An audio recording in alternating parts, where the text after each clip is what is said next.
emergência do Hospital da Restauração, a ambulância que chegou aqui socorrendo o paciente.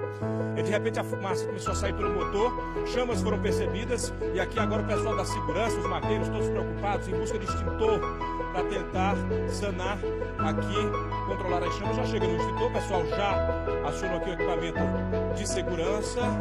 Agora as chamas já foram contidas. Olha, a gente observa aqui, ainda dá para perceber. Olha só as imagens do Cleiton Barros.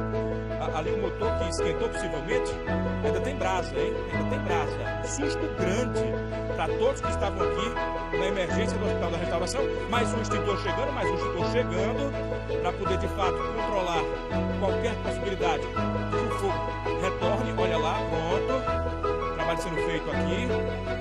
Todo mundo ajudando. Você percebe que o rapaz que está com o extintor está com a camisa de Santa Cruz, é um cidadão comum, está auxiliando. Ali também os enfermeiros, a equipe médica da própria ambulância, maqueiros, segurança, tá tudo controlado. Grande susto aqui. Opa! A fumaça do pó químico utilizado para conter então o incêndio que atingiu o motor aqui dessa ambulância. Eu parei aí, pegou fogo. Socorrendo o rapaz, parou normalmente.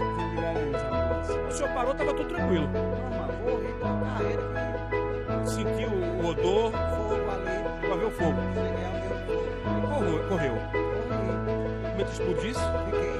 Está tudo controlado já. É saber se esse motor vai ter condições de ser acionado para que a ambulância seja retirada aqui exatamente no ponto onde os pacientes desembarcam para entrar na emergência de traumas aqui no Hospital da Restauração.